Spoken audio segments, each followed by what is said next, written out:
ನಮಸ್ಕಾರ. ಜೀನಿ ನ್ಯೂಸ್ ವೀಕ್ಷಕರಿಗೆ ಸ್ವಾಗತ.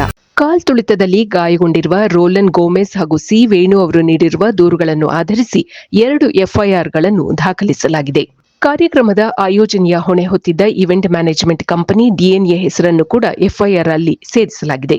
ಚಿನ್ನಸ್ವಾಮಿ ಕ್ರೀಡಾಂಗಣದಲ್ಲಿ ಸಂಭವಿಸಿದ ಕಾಲ್ತುಳಿತ ದುರಂತಕ್ಕೆ ಸಂಬಂಧಿಸಿದಂತೆ ಕರ್ನಾಟಕ ರಾಜ್ಯ ಕ್ರಿಕೆಟ್ ಸಂಸ್ಥೆ ಅಂದರೆ ಕೆಎಸ್ಸಿಎ ಹಾಗೂ ರಾಯಲ್ ಚಾಲೆಂಜರ್ಸ್ ಬೆಂಗಳೂರು ಅಂದರೆ ಆರ್ಸಿಬಿ ತಂಡದ ವಿರುದ್ಧ ಕಬ್ಬನ್ ಪಾರ್ಕ್ ಪೊಲೀಸರು 2 ಎಫ್ಐಆರ್ ದಾಖಲಿಸಿಕೊಂಡಿದ್ದಾರೆ. 18ನೇ ಆವೃತ್ತಿಯ ಐಪಿಎಲ್ ಟೂರ್ನಿಯಲ್ಲಿ ಚಾಂಪಿಯನ್ ಪಟ್ಟಕ್ಕೇರಿದ ಆರ್ಸಿಬಿ ವಿಜಯೋತ್ಸವದ ಸಂದರ್ಭದಲ್ಲಿ ದುರಂತದಲ್ಲಿ 11 ಮಂದಿ ಮೃತಪಟ್ಟು 50ಕ್ಕೂ ಹೆಚ್ಚು ಮಂದಿ ಗಾಯಗೊಂಡಿದ್ದರು. ಕ್ರೀಡಾಂಗಣದ ಪಾಸ್ ವಿಚಾರದಲ್ಲಿ ಸಂವಹನದ ಕೊರತೆ ಹಾಗೂ ಅವ್ಯವಸ್ಥೆಯಿಂದಾಗಿ ಕಾಲ್ತುಳಿತ ಸಂಭವಿಸಿದೆ.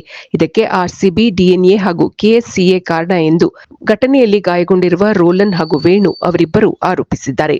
ಮಧ್ಯಾಹ್ನ 3 ಗಂಟೆಗೆ ತಂಡದ ವಿಜಯೋತ್ಸವದ ಮೆರವಣಿಗೆ ನಡೆಯಲಿದ್ದು ಆಟಗಾರರನ್ನು ಕ್ರೀಡಾಂಗಣಕ್ಕೆ ಕರೆತರಲಾಗುವುದು ಎಂಬುದಾಗಿ ಆರ್ಸಿಬಿಯು ಸಾಮಾಜಿಕ ಮಾಧ್ಯಮಗಳಲ್ಲಿ ಬುಧವಾರ ಬೆಳಗ್ಗೆ ಪ್ರಕಟಿಸಿತ್ತು. ಹಾಗಾಗಿಯೇ ಸ್ನೇಹಿತರೊಂದಿಗೆ ಆ ಸ್ಥಳಕ್ಕೆ ಬಂದಿದ್ದೆವು ಎಂದು ಅವರು ದೂರಿನಲ್ಲಿ ಉಲ್ಲೇಖಿಸಿದ್ದಾರೆ. ಎಫ್ಐಆರ್ ಪ್ರಕಾರ ರೋಲನ್ ಹಾಗೂ ಅವರ ಸ್ನೇಹಿತರು ಕ್ರೀಡಾಂಗಣದ ಗೇಟ್ ನಂಬರ್ 17ರ ಬಳಿ ಇದ್ದರು. ಗೇಟ್ ತೆರೆದಾಗ ನೂಕುನುಗ್ಗಲು ಉಂಟಾಗಿ ಕಾಲ್ತುಳಿತ ಸಂಭವಿಸಿದೆ. ಈ ವೇಳೆ ಗೋಮೆಸ್ ಅವರ ಬಲಗೈಗೆ ಗಾಯವಾಗಿದೆ ಎನ್ನಲಾಗಿದೆ. ಗೇಟ್ ನಂಬರ್ 6 ಸಂಜೆ 4:20ಕ್ಕೆ ತೆರೆಯಲಾಯಿತು.